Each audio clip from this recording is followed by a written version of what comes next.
आपने हमारे प्यारे भारत में घपले होते हुए तो बहुत देखे होंगे, बट उन सब घपलों की जड़ है पैसा। क्योंकि पैसा ही एक चीज़ है जिससे हर कोई पाना चाहता है, चाहे तरीका कोई भी क्यों ना हो। इन सब तरीकों में इलीगल तरीके अपनाने वाले भी लोग हमारे बीच ही हैं।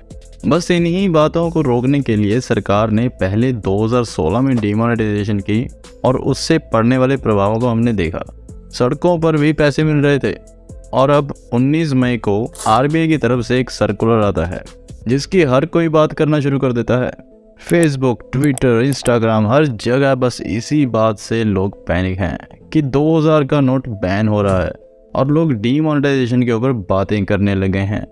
तो दोस्तों, आपको सबसे पहले एक बात तो क्लियरली बता देते हैं कि आरबीआई के सर्कुलर में बैन नाम का कोई शब्द यहाँ पर यूज ही नहीं हुआ है।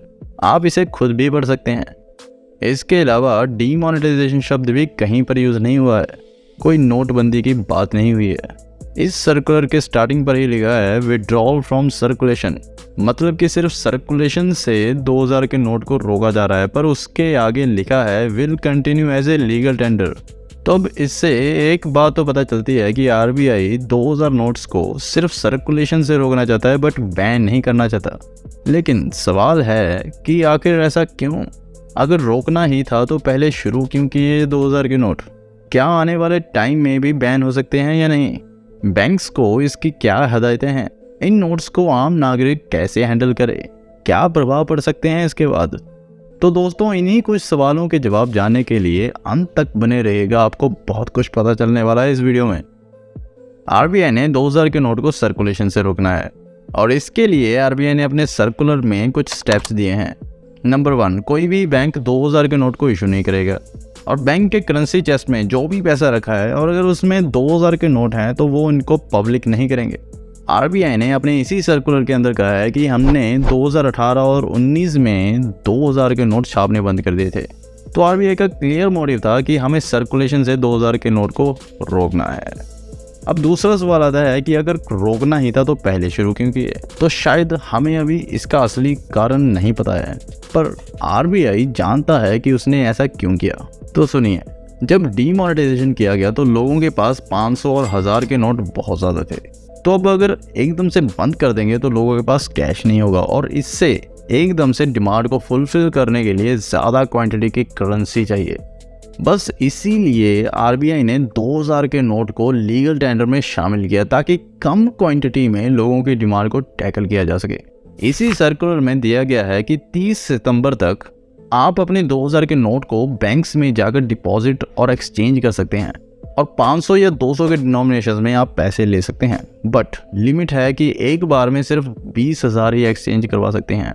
और इसमें यह भी लिखा है कि बैंक्स के पास जो भी नोट्स आएंगे उन्हें नॉन सॉर्टिंग मशीन के थ्रू उनकी एक्यूरेसी और जेन्युइननेस चेक की जाएगी, जिससे कि फेक नोट्स को चेक किया जा सके।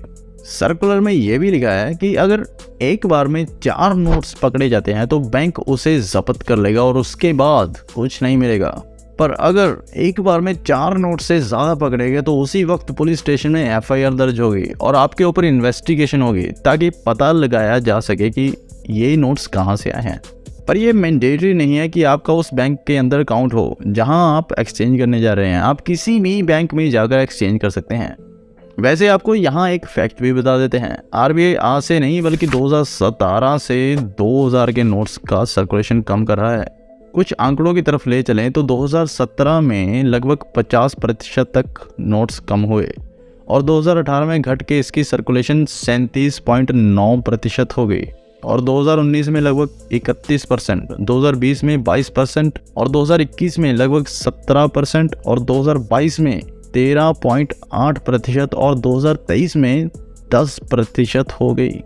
इसका मतलब यह है कि आरबीआई 2017 से 2000 के नोट्स की सर्कुलेशन को कम करती जा रही है। आपको एक और बात बताते हैं कि यहाँ पर कहीं नहीं लिखा है कि 30 सितंबर के बाद भी ये लीगल टेंडर ही हैं और ये बैन नहीं होंगे। पर दोस्तों, इसका मतलब ये नहीं है कि इसे बैन नहीं किया जा सकता, पर जब तक बैन का नोटिफिकेशन नहीं आता। इसका मतलब है कि आप 30 सितंबर के बाद भी बैंक्स में इनको एक्सचेंज करवा सकते हैं। ये अमीर लोग ने सिस्टम बनाया जिसमें जिंदगी भर गरीब उधार चुकाएगा और अमीर ब्याज खाएगा। हम लोग मिडिल क्लास नहीं है, हम लोग मिडिल फिंगर क्लास है।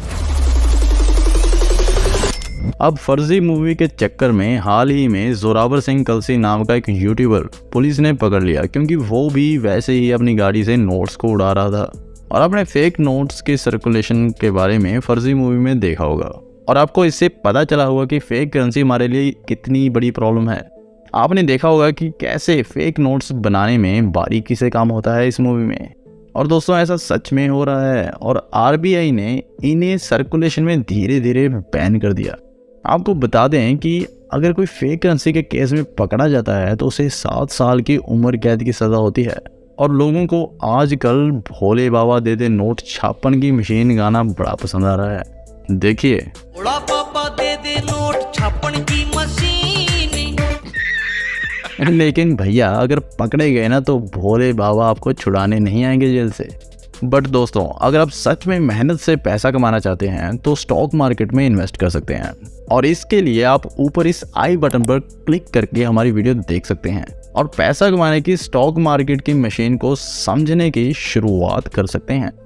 खैर, फेक करेंसी के ऊपर आप ये द इकोनॉमिक टाइम्स का आर्टिकल भी पढ़ सकते हैं कि नेशनल क्राइम रिकॉर्ड ब्यूरो ने 2016 से डीमोनेटाइजेशन के बाद से लगभग 245 करोड़ रुपए सीज किए हैं। अगर आप गूगल पर सर्च करेंगे तो आपको बहुत सारे फेक करेंसी के केसेस मिलेंगे, जैसे 2021 का नौपटा केस जो अभी भी चल रहा है। रियाज को 2021 में पकड़ा गया और फिर रिसेंटली फरियाज को। तो प्यारे दोस्तों, इससे आपको एक बात तो समझ आती होगी कि पैसे कमाने का ये शॉर्टकट इलीगल तो है ही और इसके साथ ऐसा करने वाले को जेल भी हो जाती है। बाकी आपको ये भी अंदाज़ा लग रहा होगा कि 30 सितंबर वाली आरबीआई की तरफ से दी हुई डेडलाइन तक 2000 के नोट्स एक्सचेंज जरूर कर लेना दोस्तों, क्योंकि कुछ नहीं पता आरबीआई बाद में बैन करने का नोटिस ही निकाल दे। वैसे एक बात है कि अगर आप ये भविष्य में 2000 नोट्स बैन होने वाली बात समझ सकते हैं तो ये बात वो भी लोग समझ सकते हैं जो फेक नोट्स मार्केट में लेकर आते हैं। तो आपको नहीं लगता कि अब वो लोग मार्केट में और ज़्यादा नोट्स को शुरू करेंगे ताकि एक्सचेंज में उन्हें रियल करेंसी मिल जाए? तो मार्केट में 2000 का नोट लेते वक्त सावधान रहिएगा और हो सके तो ना ही लें, क्योंकि ऐसी प्रॉब्लम्स में आम नागरिक का ज़्यादा नुकसान होता है। और इससे हम ये भी अंदाज़ा लगा सकते हैं कि अब फेक करेंसीज पर रेड पड़नी शुरू हो जाएंगी और फेक करेंसीज वाले गिरोह और पकड़े जाएंगे। हम यहाँ पर आपको डराने की कोशिश नहीं कर रहे हैं, क्योंकि अगर आपके पास 2000 के नोट्स हैं तो पैनिक मत होना, बस बैंक्स में जाकर इनको एक्सचेंज करवा लेना, क्योंकि आरबीआई के इस सर्कुलर के अनुसार 2000 का नोट अभी भी लीगल टेंडर ही है, मतलब कि सरकार ने अभी तक इसे बंद नहीं किया है। तो दोस्तों, आप आरबीआई के इस लिए गए स्टेप के बारे में क्या कहना चाहेंगे? अपने जवाब कमेंट सेक्शन में ज़रूर लिखना। हमारी इस वीडियो को लाइक एंड चैनल को सब्सक्राइब करना मत भूलिएगा। मिलते हैं नेक्स्ट वीडियो में। हमारे साथ अंत तक जुड़े रहने के लिए दिल से धन्यवाद।